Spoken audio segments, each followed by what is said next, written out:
मुगलों और महाराणा प्रताप के संघर्ष की कहानी आज भी लोगों के बीच दिलचस्पी से सुनी जाती है, क्योंकि उस दौर में मुगलों ने राजस्थान के कई हिस्सों पर अपना असर बढ़ा लिया था और कहा जाता है कि उदयपुर पर भी उनका नियंत्रण हो गया था, जिसे बाद में मोहम्मदाबाद नाम देने की बात भी इतिहास में मिलती है। लेकिन ये कहानी सिर्फ कब्जे की नहीं, बल्कि एक ऐसे योद्धा की है जिसने हार मानना सीखा ही नहीं था, और वो नाम है महाराणा प्रताप। उनके साहस और संघर्ष ने मुगल सत्ता को ऐसी कड़ी चुनौती दी कि अपने खोए हुए हिस्से को हासिल कर ही सुकून की सांस ली। इस पूरे संघर्ष गाथा का जिक्र अकबर नामा में भी मिलता है, जिसे अबुल फजल ने लिखा था।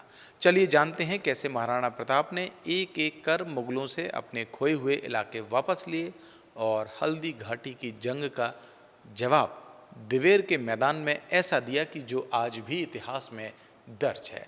महाराणा प्रताप सिर्फ वीरता और युद्ध कौशल के लिए ही नहीं, बल्कि आपसी मेलजोल और बराबरी के व्यवहार के लिए भी याद किए जाते हैं। बचपन से ही उनका रिश्ता जंगलों में रहने वाले भील समुदाय और आदिवासी लोगों से बहुत गहरा था। वे उनके साथ खेलते खाते और रहते थे।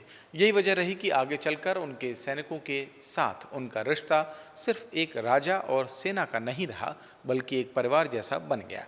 वे खुद भी अक्सर अपने सैनिकों के साथ ज़मीन पर बैठकर खाना खाते और सादगी से जीवन जीते थे, जिससे हर कोई उनके लिए जान तक देने को तैयार रहता था।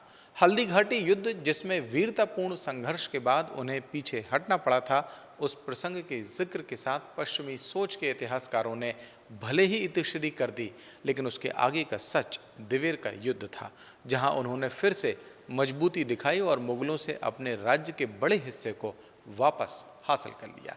उनके जीवन की कहानी यहीं और दिलचस्प हो जाती है। पिता महाराणा उदय सिंह के निधन के बाद गद्दी को लेकर स्थिति जटिल हो गई। बड़े पुत्र होने के बावजूद प्रताप को उत्तराधिकारी घोषित नहीं किया गया और जगमाल को राजगद्दी सौंप दी गई। हालांकि मेवाड़ के सरदारों और जनता का मानना था कि संकट के समय राज्य की बागडोर महाराणा प्रताप के हाथ में ही सुरक्षित रह सकती है। काफ़ी विचार विमर्श और समर्थन के बाद आखिरकार वे मेवाड़ के शासक बने। राज्याभिषेक के बाद उन्होंने भीतर की चुनौतियों को संभाल लिया, लेकिन असली परीक्षा तब शुरू हुई जब मुगल शासक अकबर की नज़र मेवाड़ के बचे हुए इलाके पर टिक गई। यहीं से आगे उनकी संघर्ष यात्रा एक नई दिशा में बढ़ गई। राज्याभिषेक के बाद जब मेवाड़ की कमान महाराणा प्रताप के हाथ आई, तो टकराव का असली दौर शुरू हुआ। 18 जून 1576 को हल्दी घाटी का मैदान युद्ध भूमि बन गया, जहां एक तरफ मुगल सेना पूरी ताकत और भारी संख्या में मौजूद थी, तो दूसरी तरफ प्रताप की सेना छोटी थी और संसाधन भी सीमित, लेकिन हौसलों में कोई कमी नहीं थी। सकरे पहाड़ी रास्तों में लड़ाई ऐसी लड़ी गई कि मुगल सेना को भी संभलना मुश्किल हो गया। महाराणा प्रताप ने अपने साहस और सूझबूझ से उन्हें कड़ी टक्कर दी, लेकिन हालात ऐसे थे कि जीत को लंबे समय तक थामे रखना आसान नहीं था। इसलिए उन्होंने समझदारी दिखाते हुए रणनीतिक तौर पर पीछे हटने का फैसला किया। इतिहासकार भी मानते हैं कि ये लड़ाई किसी एक पक्ष की पूरी जीत या हार नहीं थी। दिलचस्प बात यह है कि अबुल फजल की अकबर नामा में भी दर्ज है कि महाराणा प्रताप युद्ध भूमि से सुरक्षित निकलने में सफल रहे और मुगल उन्हें पकड़ नहीं पाए।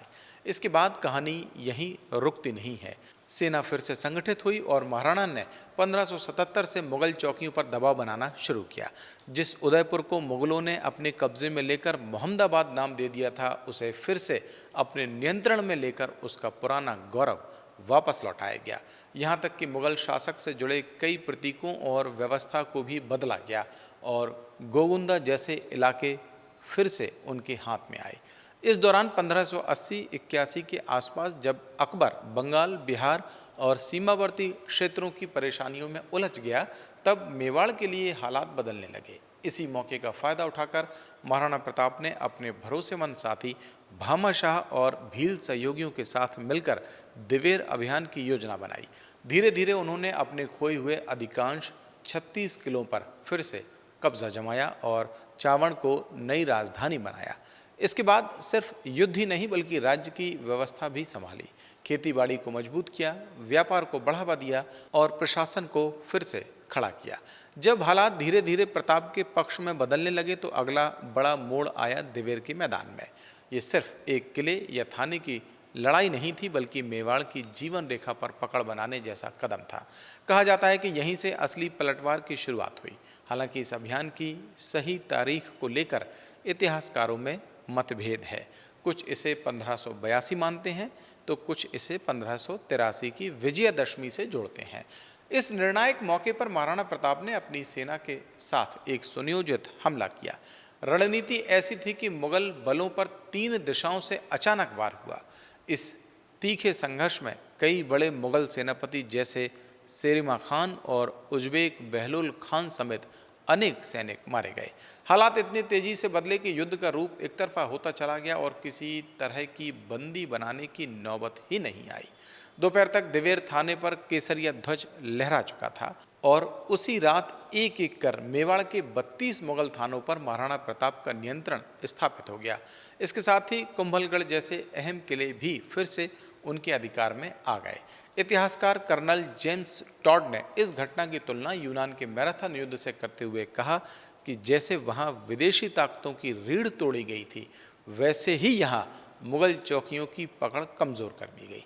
दिवेर की जीत सिर्फ किलों और इलाकों को वापस पाने की कहानी नहीं थी, बल्कि हल्दी घाटी के बाद मेवाड़ के टूटे गौरव को फिर से गर्व के साथ खड़ा कर देने वाला वो पल था, जिसने दुश्मनों को भी बता दिया कि मेवाड़ न झुकने वाला है और न ही टूटने वाला। इतिहास से जुड़ी हमारी ये कहानी आपको कैसी लगी, कमेंट सेक्शन में आके आप चाहें तो हमें बता सकते हैं। और अगर आपकी भी राय इस स्टोरी पर कुछ है तो वो भी हमारे साथ साझा करें। और अभी तक अगर आपने द प्रेस हिंदी को लाइक, सब्सक्राइब और फॉलो नहीं किया है तो अभी करें और मुझे दें इजाज़त। नमस्कार।